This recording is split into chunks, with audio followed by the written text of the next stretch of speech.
thank you, Joel. Very, very thoughtful and kind introduction. Some truth to some of it. It really is a treat for me to be here. I remember before Katrina, while I was still playing and getting involved in Desire Street, somebody gave me a book about Eagle Ranch by Eddie, and I just remember reading that story, and you could see his heart through that book and the commitment he made, and it was a very formative time for me and what I've done in my life. So I just want to thank you for ministering to all of us far beyond the people on this place as well.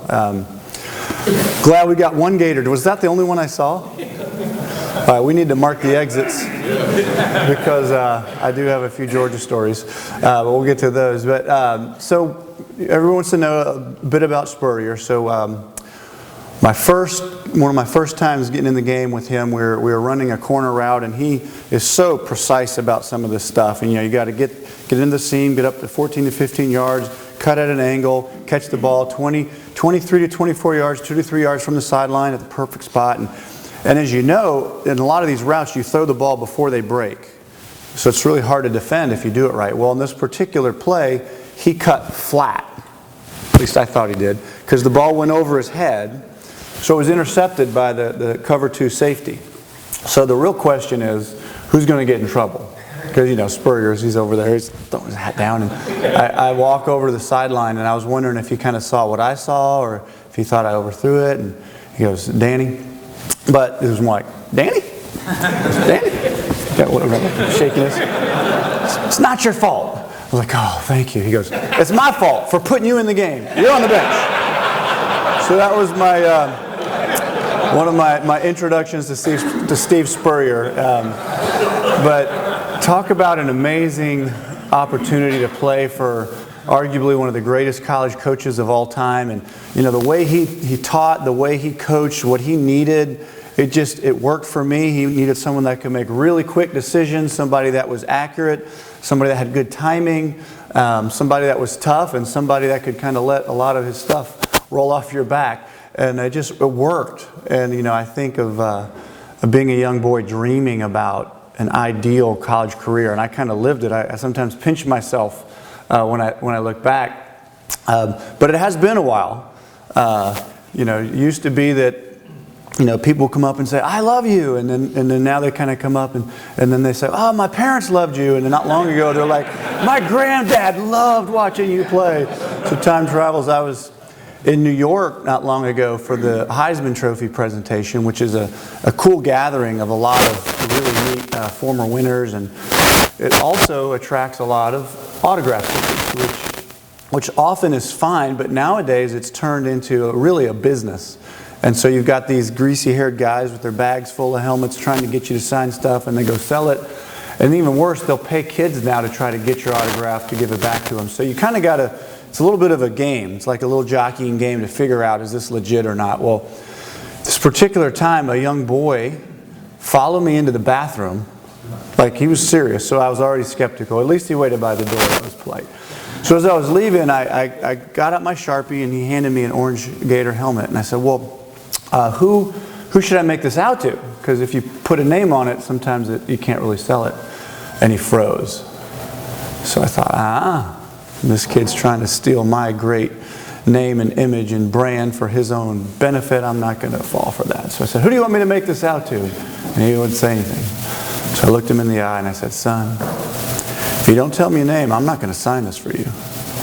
And he looked up and he said, sir, I'm sorry. I don't know who you are, but I saw you in that room with Tim Tebow, and I was hoping you could take my helmet in there and have him sign it. Really?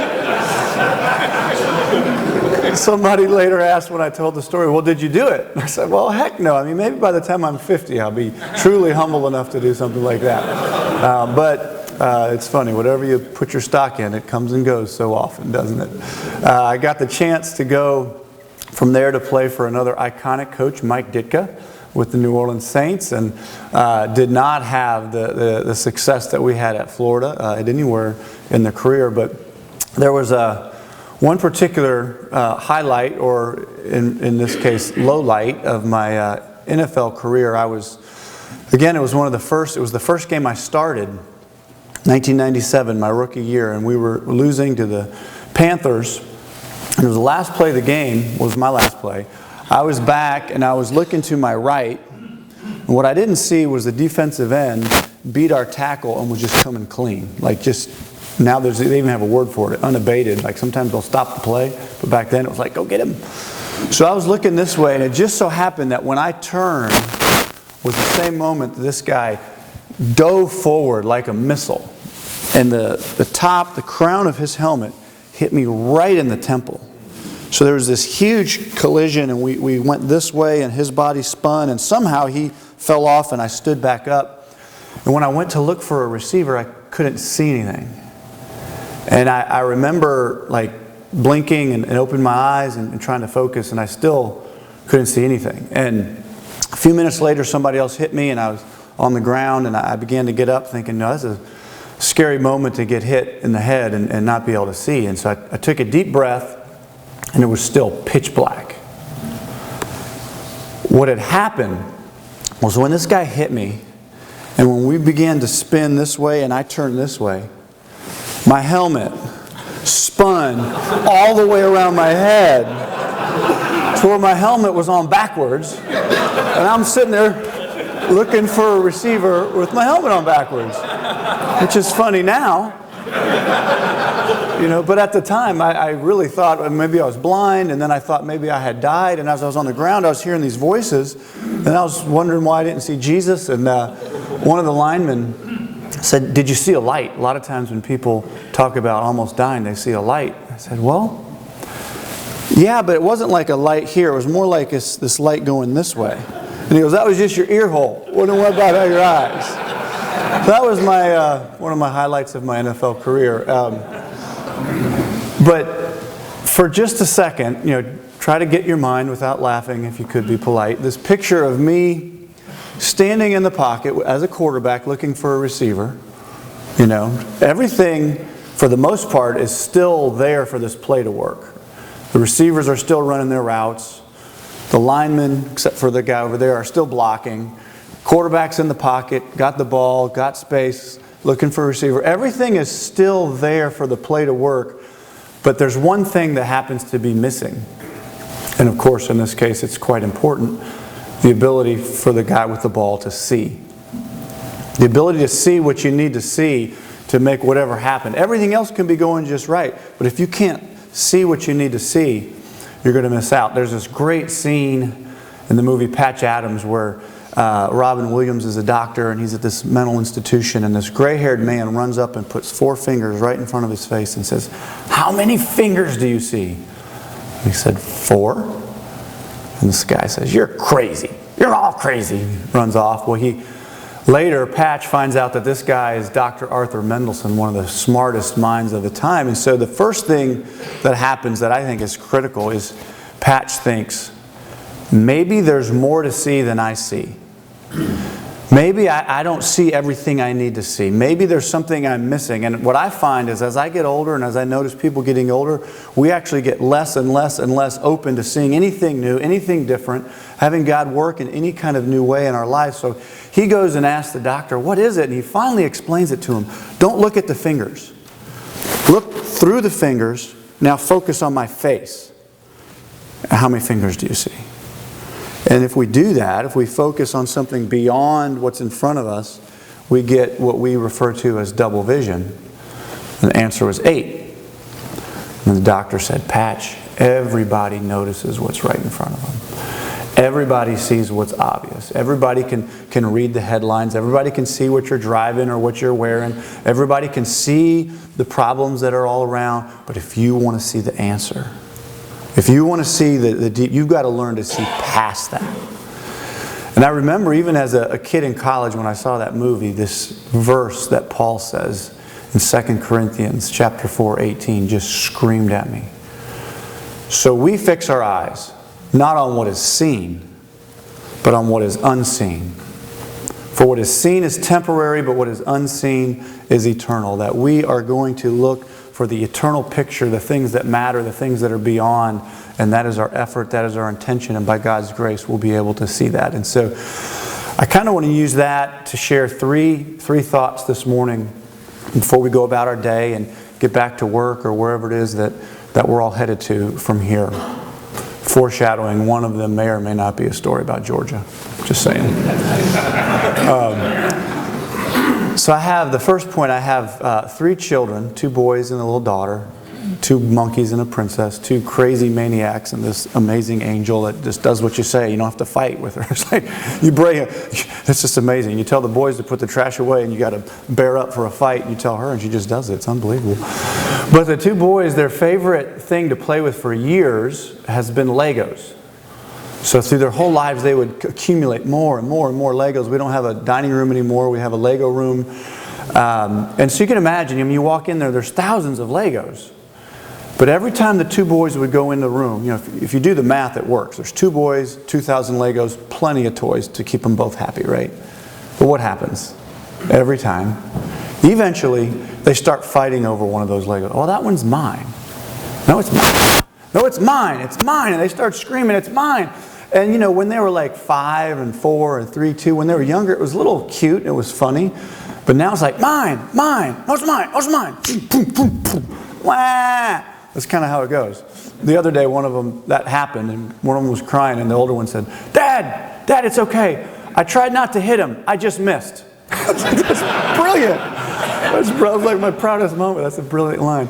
But it's funny when they're young screaming mine, but what about like when they get to be 20 or 40 or 60 or 80? And we probably don't run around screaming mine over Legos. But I think if we were to take a good inventory of our lives, an honest self-evaluation perhaps of how we spend our time, how we spend our money, how we use our talents, I think if we're honest, so often all that revolves around me and mine, and maybe my family at best. And I think one of the greatest things that God is calling us to see is that our lives are not about us. Our time, our money, our talents, who we are, how we define ourselves, it's not about us. That's such a small story that we get to be part of the greatest story ever told, but we're not the main actor. We're not the lead character. We're not the starting quarterback. We're a supporting role in the greatest story ever. And that transition, I think, is so powerful. And one of the things that's been really humbling for me, my guess is in a group like this, that if you're at an event like this, there's parts of your life and perhaps your relationship with God, and you've moved into this space where perhaps you're not just spending all your money on yourself or things, but you're invested, you're part of an Eagle Ranch. And when I think about, okay, what are the boxes to check to kind of tell the world, my life's not about me? I've got some good ones checked. I mean, I was in the NFL, I left to work in inner city ministry. And I mean, just check the box, right, Wuerffel? Because you're like the shining example. But here's the other piece to that. If you really want to see eternally, you'll see that sometimes even the good things that we do are really about us. If I have faith to move mountains, if I have prophecies, if I give all I have to the poor, but it's not coming from love, out of love, because of love, and in His love, I have nothing. And so our lives, even our service, even our giving is really not about us.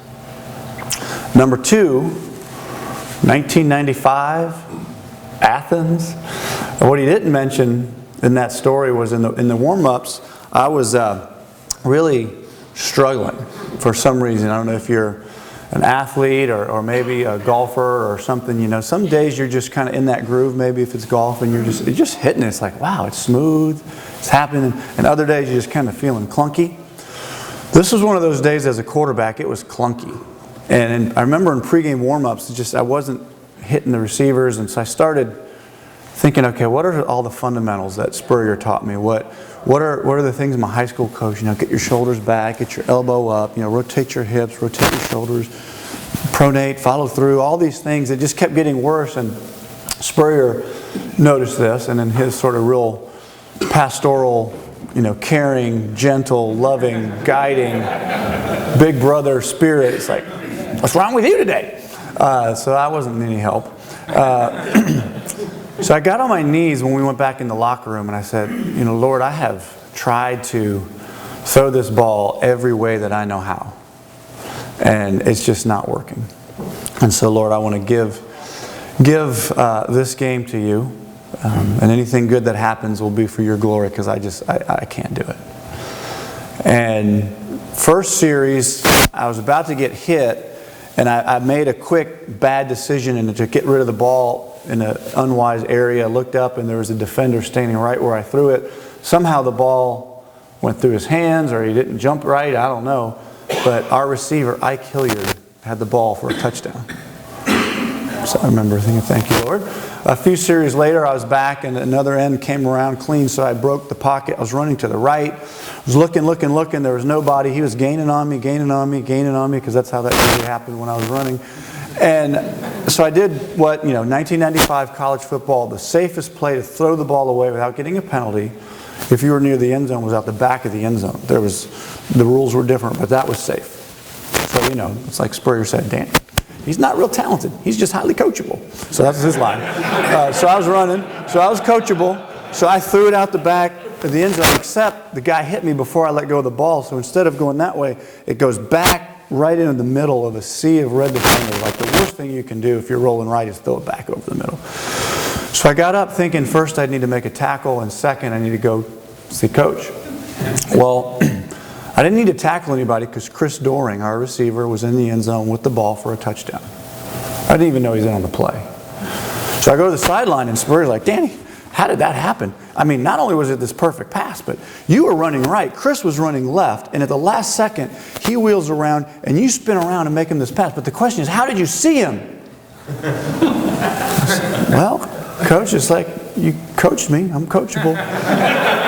You got to have peripheral vision. You got to be able to see the field. I just was as honest as I could be at that day. And it took years before I told everybody I didn't even know he was in on the play or what happened. Well, I went on, as was alluded to by Joel. That was the greatest statistical game I ever played in my life. High school, pee-wee, college, certainly the NFL. Greatest game ever. Now, I don't say that this morning because I think God's a genie and we pray when we need help and He gives us far beyond what we ever want. That can and sometimes happens. But there are times that we pray, like when I was really sick 4 years ago and starting to get paralyzed and my body was shutting down from an autoimmune disorder, and I prayed and was sick. Or there was a time also when I prayed that same prayer before a game, and we only scored 47 against Georgia, not 52. So it doesn't always work. The prayers don't always work. You don't always get 50. Where's the exit, Skater man? We might need to run. But here's the point. At some point in our lives, we've got to get on our knees and say, I can't manage this life on my own. I can't solve this that's before me. This thing is beyond my natural abilities to navigate this. God, I need you in my life. I need to give my heart to you. And honestly, I find that that's a harder place for successful men to come to. Because we're used to navigating life. We're used to winning. We're used to accomplishing. When the problem comes, we'll figure out a way, and maybe God will help us, but it certainly wasn't the fact that we just got knocked flat on our butt. We can't get up. We can't stand. We can't solve this, and God showed up. One of my prayers for myself and for all who may be successful is sometimes it's a more difficult path to be humble before the God of the universe. And it's not like, I did that when I was 9 and now I'm good. To me, it's a daily posture of surrender that says, I can't do this on my own. I need you, God, in my life. So one is, your life is not about you. Two, you can't do it on your own. And lastly, so I'm thinking back a few years after my college career, and I guess it's not uncommon if you're really successful at something in the public, people will come to you with the opportunity to write a book. So this group came to me saying, we want you to write a book about why you're successful and come up with some ideas for chapters. Let us know. So I came up with a few ideas, shared them, and they go, oh, those are great ideas, but that's like everybody's ideas. I mean, that's like, work hard, get back up, that kind of stuff. They said, we want to find something that was unique about you. So think about it again. Think about your life. Think about some strange, unique things that might be a little more unique, and then come back. So I was in this mindset of reflecting on my life, looking for something that might be different or weird. And as I was doing that, I began to come back to a theme, maybe around this self-talk perhaps, or this inner voice, where you're talking to yourself. And maybe that was just kind of me, but I began to think back on key moments of my life and could remember what that voice was telling me. So I remember first grade field day. My goal was to win the blue ribbon in the 100-yard dash, back when I was young and still a little bit fast. But what I remember is that voice saying, "Danny, you are so fast. You're the fastest kid." I remember for this week up to this race, "You are so fast. Going to the bathroom, brushing my teeth, going to class, you are so fast." And I went out, I won the blue ribbon. I remember the voice a few years later. I was taking a test and I didn't know the answer, and I just kind of started to look at the person next to me to see what their suggestions were. And the voice kicked in and said, "Danny, you're a good kid. You're a smart kid. You don't need to cheat. You're a good kid. You're a smart kid." And so I didn't, at least at that moment. There may have been other times, not at Florida though. I remember in high school, my senior year, playing basketball, and we were playing against a team that was really good in the regional finals. They weren't that good, except they had a center who was 6'6", 280, who went on to play guard in the National Football League for several years, and he got every rebound. It's kind of hard to beat a team if the guy gets every rebound. So our coach had a brilliant idea. We're going to play a box and one. 4 members play zone, and 1 guy plays man-to-man, and that person's going to guard this guy and keep him out. And we're like, "Yes!" And he goes, "Danny, you're the one guy." I'm like, "No!" But after I got over the initial shock, the voice kicked in again. "Danny, you are so strong. You are the strongest kid. I don't care how big he is. You are so strong." I remember just even going to the bathroom, all this, I'm so strong for a week. And the first shot in the paint, I got lower, leverage is lower. I got my back on him, got my butt on him. I moved him back out of the paint, past the free throw line, past the three-point line. Second time down the court, same thing, ball went up. I might have got a little elbow in, got down low, got him back, past the three-point line. He started sharing language that wasn't approved by the referee. They called a technical foul, and that was how the night went. And I look back at my college football pro career, still one of my favorite athletic moments was blocking this guy out all night and winning that game. Inner voice, "You are so strong." So fast forward now, I'm thinking, oh wait, maybe that's it. I figured out a way to talk to myself, and if I could kind of put that into some chapters, that might help other people. That changed though all one morning. We had just had our first son Jonah, and my mom was there helping. Praise God for grandmas who help with newborn babies. And so picture this scene. I'm walking down our hallway, and there's some movement, noise in the nursery. I guess Jonah had started fussing and my mom got there. So my mom is in my house, in my nursery, holding my son. And as I walk by, this is what I hear. "Jonah, you are such a good boy. You are so smart. You are so strong. What a good boy you are." And I kind of like, I've heard that before. That's familiar. And I went and got some breakfast. And then I came back by and I was thinking, wait a minute. And I stood there again. She's like, "Jonah, you are so strong." And she's got him up. I peek in there and she's like, "Oh, you opened your eyes. You've got the strongest eyelids of any little boy I've ever seen at 3 days." And he's just like doing this and droopy, and he's got goop coming out, but he's got the strongest eyes. And I started laughing because I was making the connection. I went back to the room and did a few things, came back by now and then 10 minutes later, so this is probably 20 or 30 minutes from the first time by, and she's sitting there going, "Jonah, you are such a good boy. You are such a good boy. I love you so much." And this time I started to cry because I realized it wasn't my voice. I shouldn't write that book. My mom should. It's my mom's voice. It's my dad's. It was the coaches and the pastors and the counselors and the teachers and the Eddie Staubs. And ultimately, I think it was the voice of God speaking through them, saying, Danny, before you threw a touchdown or an interception, before you were a good student or a bad student, before you succeeded at business or failed, I don't care if you become the Nobel Peace Prize for humanitarian person or you end up strung out at a rehab clinic because you made terrible choices. Before any of that, I love you just because you're my kid. Hear that voice. Let that voice resonate in your heart. Let that be the most core driver in your being. It's not my voice. I don't get to write that book. It's the voice of God speaking. I shared that one time and someone came up afterwards teary-eyed. They said, Danny, I love that story, but it also hurts.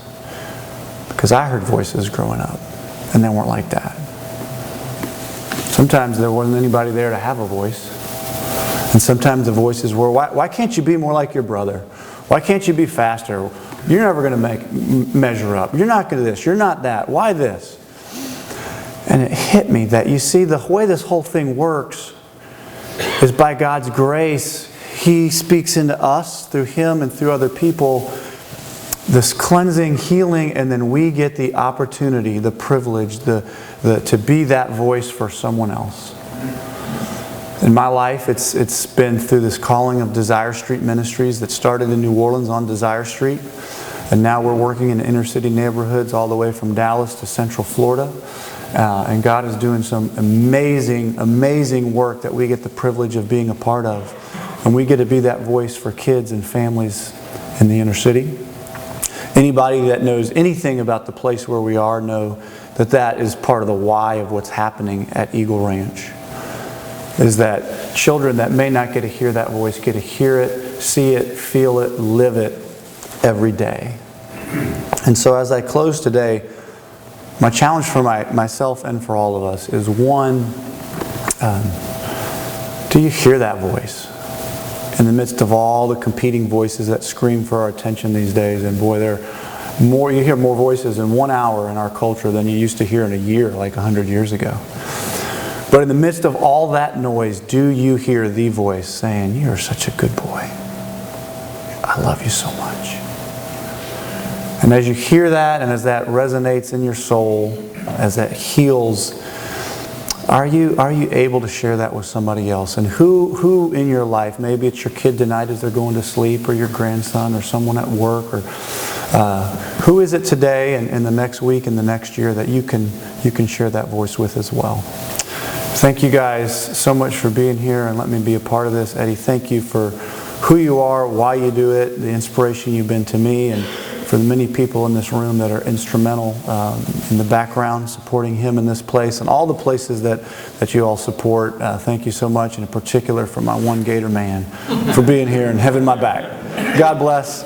Go Gators.